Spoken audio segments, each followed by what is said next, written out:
کرنے اور کچھ سننے کا موقع ملا، ہم ہوں یا آپ ہوں، ہم دونوں بہت بولتے ہیں، بہت سنتے ہیں، لیکن جب ہم دونوں کو عملی ترازو پر تولا جاتا ہے تو یقیناً کہنے والا بھی کم اترتا ہے اور سننے والا بھی کم اترتا ہے۔ اس لیے اللہ کے حضور اللہ سے دعا گو ہوں کہ اللہ رب العزت قرآن و حدیث کی روشنی میں میری زبان سے وہ باتیں کہلوائے جو میرے لیے اور آپ کے لیے اور ہم سب کے لیے نفع بخش اور کارآمد ہو۔ میرے بھائیوں، آج جبکہ ہندوستان ہی نہیں بلکہ پوری دنیا میں مسلمان مصائب و آلام سے گھرے ہوئے ہیں، مسلمانوں کو ہر طرف سے دشمنوں نے گھیر لیا ہے، مسلمانوں نے اپنی تعلیم کو جو ان کی اصل تعلیم تھی اس کو چھوڑ دیا ہے، اس وجہ سے مسلمان دشمنوں کے نرغے میں آ گئے ہیں اور مسلمان صبر کا دامن چھوڑ چکے ہیں۔ ہمیں آگے بڑھنے کے لیے، ہمیں جد و جہد قائم کرنے کے لیے، ہمیں اپنی فتح حاصل کرنے کے لیے ہمیں میدان میں اترنا ہے، لیکن اس کے ساتھ ساتھ ہمیں جذباتی نہیں ہونا ہے، ہمیں صبر سے کام لینا ہے۔ صبر ایک عظیم نعمت ہے،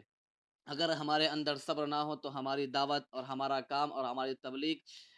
پائے تکمیل کو نہیں پہنچ سکتی۔ اس لیے ہمیں ان حالات میں اور ان پرفتن ایام میں ہمیں سب سے پہلے صبر کے دامن کو نہیں چھوڑنا ہے اور اس کے بعد ہمیں میدان میں اترنا ہے۔ ہمیں صبر کے لیے ہمیں قرآن کریم میں سورۃ الانبیاء میں آیت نمبر 82 میں جو حضرت ایوب علیہ الصلوۃ والسلام کا تذکرہ ہے، ہمیں ان سے سیکھ لینی چاہیے کہ وَأَيُّوبَ إِذْ نَادَىٰ رَبَّهُ أَنِّي مَسَّنِيَ الضُّرُّ وَأَنْتَ أَرْحَمُ الرَّاحِمِينَ، اور اے محمد صلی اللہ علیہ وسلم، آپ ایوب علیہ الصلوۃ والسلام کا تذکرہ کیجئے کہ انہوں نے انی مسنی الضر، انہوں نے کہا کہ مجھے سخت تکلیف لاحق ہوئی ہے، مجھے پریشانی لاحق ہوئی ہے، مجھے مصائب نے گھیر لیا ہے۔ وَأَنْتَ أَرْحَمُ الرَّاحِمِينَ، اور اے رب آپ بہت ہی رحم کرنے والے ہیں۔ فاستجبنا له فكشفنا ما به من ضر وآتيناه أهله ومثلهم معهم رحمة من عندنا وذكرى للعابدين، جب انہوں نے عاجزی کے ساتھ اللہ سے دعا کی۔ یہاں ایک بات ذکر کرنا ضروری ہے کہ صبر میں دعا جو ہے وہ صبر کے منافی نہیں ہے۔ صبر میں رونا چلانا اور اپنے تکلیف کا دوسروں سے تذکرہ کرنا یہ منافی ہے، لیکن صبر میں دعا کرنا یہ صبر کے منافی نہیں ہے۔ تو انہوں نے جو ہے اس لحاظ سے اللہ سے دعا کی تو اللہ تعالیٰ نے فاستجبنا لہ، تو اللہ تعالیٰ نے فرمایا ہم نے ان کی دعا قبول کی اور ہم نے جو ان کو اولادیں دی تھی اس کی ڈبل انہیں اولاد عطا کی، اور ان کی بیوی بھی انہیں جو ہے ان کے لیے ان کی بیوی کو بھی تندرست فرما دیا، اور ان کے جو ریوڑ تھے، ان کی جو چراگاہیں تھیں ان کو ڈبل کر دیا۔ تو اس اعتبار سے ان کے بارے میں آتا ہے کہ انہوں نے 70 سال جو ہے 70 سال نعمت و آشائش میں وہ رہے، تو اللہ تعالیٰ نے انہیں آزمائش میں ڈالا تو وہ 7 سال وہ آزمائش میں پڑے رہے۔ تو ان کی بیوی نے کہا، جو حضرت یوسف علیہ السلام کی بیٹی یا پوتی تھی، تو انہوں نے کہا آپ اللہ کے نبی ہیں، آپ اللہ سے دعا کیجیے، اللہ تعالیٰ آپ کی بات سنے گا۔ تو انہوں نے کہا مجھے ڈر لگتا ہے کہ کہیں جو ہے یہ بات صبر کے منافی نہ ہو جائے، لیکن جب ان کی قوم نے ان کا مذاق اڑایا کہ ایوب اس کے سبب اسے ایسی تکلیف لائی ہوئی ہے، تب وہ جو اللہ تعالیٰ سے دعا کرنے پر مجبور ہو گئے۔ جب اللہ تعالیٰ سے دعا کی تو اللہ کی رحمت کا دریا جوش میں آیا اور اللہ تعالیٰ نے ان کی دعا قبول فرمائی اور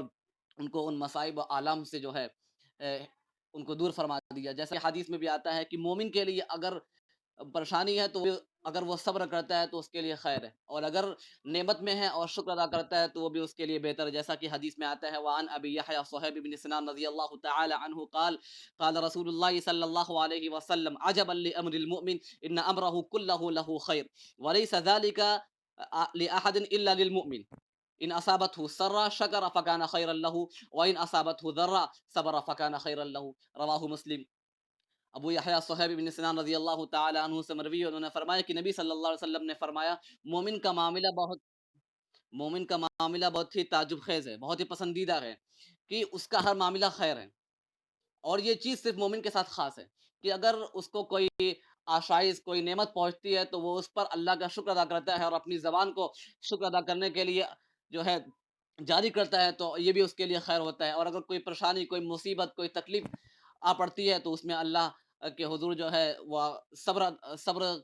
کا دامن نہیں چھوڑتا ہے، تو یہ بھی اس کے لیے بہتر ہوتا ہے۔ تو یہ حدیث اور یہ قرآنی آیت ہمارے لیے آج اس دور میں جبکہ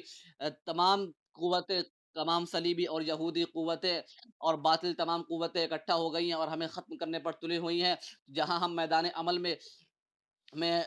قائم ہیں تو وہاں ہمیں صبر کا دامن نہیں چھوڑنا چاہیے۔ میں وقت کے